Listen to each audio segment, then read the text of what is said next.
Hi ಎಲ್ರಿಗೂ ನಮಸ್ಕಾರ. ಇವಾಗಲೇ ನನ್ನ ಚಾನಲಿಂದ ಕೆಲವೊಂದಷ್ಟು ವೀಡಿಯೋಸ್ ಬರ್ತಾ ಇರೋದನ್ನು ನೀವು ನೋಡ್ತಾ ಇದ್ದೀರಾ. ನನ್ನ ವಾಯ್ಸ್ ಓವರ್ಸ್ ಅಷ್ಟೇ ಇತ್ತು.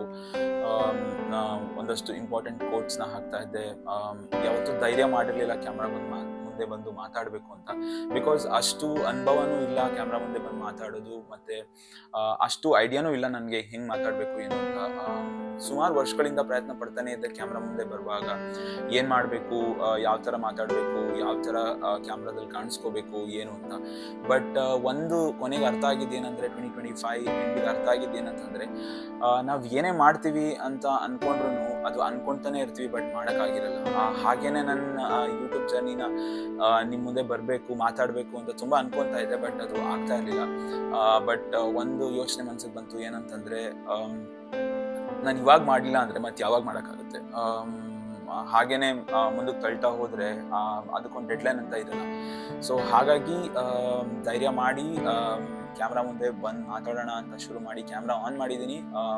ಹೇಗೆ ಬರ್ತಿದೆಯೋ ಅನ್ನೋ ಗೊತ್ತಿಲ್ಲ, ಬಟ್ ಒಂದಂತೂ ಖಂಡಿತ ನಂಬಿಕೆ ಇದೆ ದಟ್ ಪ್ರತಿ ವಿಡಿಯೋಗೂ ಒಂದಷ್ಟು ಇಂಪ್ರೂವ್ಮೆಂಟ್ಸ್ ಅಂತೂ ಡೆಫಿನೆಟ್ಲಿ ಕಾಣುತ್ತೆ.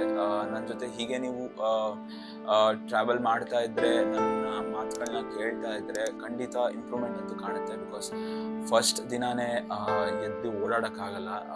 ಎಲ್ಲ ಮಕ್ಕಳು ನಿಧಾನಕ್ಕೆ ಬೇಗ ಅಲ್ಲಿ ಇಟ್ಕೊಂಡೇ ಬರಬೇಕು. ಪುಟ್ಟ ಹೆಜ್ಜೆ ಇಡ್ತಾ ಇದ್ದೀನಿ. ನಿಮ್ಮ ಸಪೋರ್ಟ್ ಇರಲೇಬೇಕು. ನಿಮ್ಮ ಸಪೋರ್ಟ್ ಇದ್ದರೆ ಮಾತ್ರ ನಂಗೆ ಗೊತ್ತಾಗುತ್ತೆ, ಓಕೆ ಫೈನ್, ನಾನು ಕರೆಕ್ಟಾಗಿ ಮಾಡ್ತಿದ್ದೀನಿ ಇಲ್ಲ ಅಂತ. ಎಲ್ಲ ಹೇಳಿದ್ದಾಯ್ತು. ಸೊ ಇನ್ಮೇಲಿಂದ ಯೂಟ್ಯೂಬ್ ಜರ್ನಿ ಸ್ಟಾರ್ಟ್ ಮಾಡೋಣ ಅಂತ ಅಂದ್ಕೊಂಡಿದ್ದೀನಿ. ಸೊ ಮಾಡ್ತಾ ಇದ್ದೀನಿ, ಬಟ್ ಅದು ಪ್ಯಾಸಿವ್ ವೇ ಅಂತ ಹೇಳ್ತಾರೆ. ಬಟ್ ಇವಾಗ ಕ್ಯಾಮ್ರಾ ಮುಂದೆ ಬಂದು ಮಾತಾಡೋಣ ಅಂತ ಅಂದ್ಕೊಂಡಿದ್ದೀನಿ. ಅಷ್ಟು ಹೇಳಿದ್ಮೇಲೆ ನನ್ನ ಪರಿಚಯ ಮಾಡ್ಕೊಳ್ಳೇಬೇಕು. ನಾನು ಅಮೃತ್ ಗೌಡ. ನಾನು IT ವರ್ಕ್ ಮಾಡ್ತಾ ಇದ್ದೀನಿ. ಸಾಫ್ಟ್ವೇರ್ ಇಂಜಿನಿಯರ್ ಆಗಿ ಮಾಡ್ತಾ ಇದ್ದೀನಿ. ಹಲವಾರು ಎಕ್ಸ್ಪೀರಿಯನ್ಸ್, ಸಾಕಷ್ಟು IT ಅನುಭವ ಮತ್ತು ನಿಜ ಜೀವನದಲ್ಲಿ ಅನುಭವ ಆಗಿರೋದ್ರಿಂದ ಅದನ್ನು ನಿಮ್ಮ ಹತ್ರ ಹಂಚ್ಕೋಬೇಕು. ಆಲ್ರೆಡಿ ಸಾಕಷ್ಟು ಜನ ಹಂಚ್ಕೊತಾ ಇದ್ದಾರೆ, ಬಟ್ ನನ್ನ ಅನುಭವಗಳನ್ನ ಹಂಚ್ಕೋಬೇಕು. ಸೊ ದ್ಯಾಟ್ ನೀವುಗಳು ಅದಕ್ಕೆ ಕನೆಕ್ಟ್ ಆಗಿ ನಿಮ್ಮ ಅನುಭವಗಳನ್ನ ನೀವು ನನ್ನ ಹತ್ರ ಶೇರ್ ಮಾಡಿಕೊಂಡಾಗ ಅದು ಕಲಿಯೋಕ್ಕೆ ತುಂಬ ಇರುತ್ತೆ. ಬಿಕಾಸ್ ನಾನು ಏನೋ ನಿಮ್ಗೆ ಹೇಳ್ತಿದ್ದೀನಿ ಅನ್ನೋದಕ್ಕಿಂತ ಹೆಚ್ಚಾಗಿ ನೀವು ಹೇಳೋದನ್ನು ನಾನು ಕಲಿಯೋದ್ರಲ್ಲಿ ನಾನು ಇಂಪ್ರೂವ್ ಆಗ್ತೀನಿ. ಹಾಗೆ ನಿಮ್ಗೆ ಏನಾದರೂ ಅದರಿಂದ ಉಪಯೋಗ ಆದರೆ ನೀವು ಇಂಪ್ರೂವ್ ಆಗ್ತೀರಾ. ಇಷ್ಟನ್ನು ಹೇಳ್ತಾ ಆದಷ್ಟು ಬೇಗ ಮತ್ತೊಂದು ವಿಡಿಯೋ ಜೊತೆ ಬರೋಕ್ಕೆ ಟ್ರೈ ಮಾಡ್ತೀನಿ.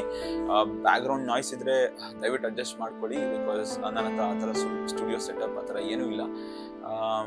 ಆದಷ್ಟು ಬೇಗ ಮತ್ತೊಂದು ಹೊಸ ವಿಡಿಯೋ ಜೊತೆ ಬರ್ತೀನಿ. ಈ ನನ್ನ ಇಂಟ್ರೊಡಕ್ಷನ್ ಅಥವಾ ಫಸ್ಟ್ ವಿಡಿಯೋ ಅಂತ ಏನು ಹೇಳ್ತೀನಿ, ಅದು first video in front of camera ಮುಂದೆ ನನ್ನ ಮೊದಲ ವಿಡಿಯೋ. ಹೇಗಿದೆ ಅಂತ ಹೇಳಿ ತಿಳಿಸ್ಕೊಡಿ.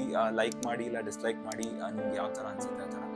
ಆದಷ್ಟು ಬೇಗ ಮತ್ತೊಂದು ಹೊಸ ವಿಡಿಯೋ ಜೊತೆ ಬರ್ತೀನಿ. ಅಲ್ಲಿವರೆಗೂ ಇಲ್ಲಿ ಪ್ಲೇಲಿಸ್ಟ್ ಹಾಕಿರ್ತೀನಿ ನಂದು ಯಾವ್ಯಾವ ಥರ ವೀಡಿಯೋಸ್, ವಾಯ್ಸ್ ಓವರ್ ವಿಡಿಯೋಸ್, ಅದನ್ನು ನೀವು ಚೆಕ್ ಮಾಡಿ. ಮೊದಲು ನಂದು ಆಡಿಯೋ ಅಮೃತ್ ಅಂತ ಯೂಟ್ಯೂಬ್ ಚಾನಲ್ ಹೆಸರಿತ್ತು. ಹಾಗಾಗಿ ನೀವು ನನ್ನ ಇವಾಗ ಬರ್ತಿರೋ ಅಥವಾ ಆಲ್ರೆಡಿ ಮಾಡಿರೋ ವಿಡಿಯೋಗಳಲ್ಲಿ ಆಡಿಯೋ ಅಮೃತ್ ಅಂತಲೇ ಬರುತ್ತೆ. ಕನ್ಫ್ಯೂಸ್ ಆಗಬೇಡಿ. ಇನ್ನು ಮುಂದೆ ಅದು ಆಡಿಯೋ ಅಮೃತ್ ಅಂತ ಇರೋದು ಅಮೃತ್ ಗೌಡ ಟಾಕ್ಸ್ ಅಥವಾ ಅಮೃತ್ ಟಾಕ್ಸ್ ಕನ್ನಡ ಅಂತ ಬರುತ್ತೆ. ಲಿಂಕ್ಸ್ನ ನಾನಲ್ಲಿ ಹಾಕಿರ್ತೀನಿ, ಡಿಸ್ಕ್ರಿಪ್ಷನಲ್ಲೂ ಕೊಟ್ಟಿರ್ತೀನಿ, ನೀವು ಹೋಗಿ ಚೆಕ್ ಮಾಡ್ಕೋಬೋದು. ಹೌದು, ಆಲ್ರೆಡಿ ಎಸ್ಟಾಬ್ಲಿಷ್ಡ್ ಎಷ್ಟೊಂದು ಜನ ಕಂಟೆಂಟ್ ಕ್ರಿಯೇಟರ್ಸ್ ಇರ್ತಾರೆ. ಅವರಷ್ಟು ಚೆನ್ನಾಗಿ ಮಾತಾಡದೇ ಇದ್ರು ಅಟ್ಲೀಸ್ಟ್ ನನಗೆ ಗೊತ್ತಿರೋದನ್ನ ಹೇಳ್ಕೊಳ್ಳೋಷ್ಟು, ನೀವು ತಲುಪೋಷ್ಟು ಚೆನ್ನಾಗಿ ಮಾತಾಡೋ ಪ್ರಯತ್ನ ಅಂತೂ ಖಂಡಿತ ನನ್ನ ಹತ್ರ ಇರುತ್ತೆ. ನಿಮ್ಮ ಸಪೋರ್ಟ್ ಹೀಗೆ ಇರಲಿ. Thank you so much. ಎಲ್ರಿಗೂ ಧನ್ಯವಾದಗಳು.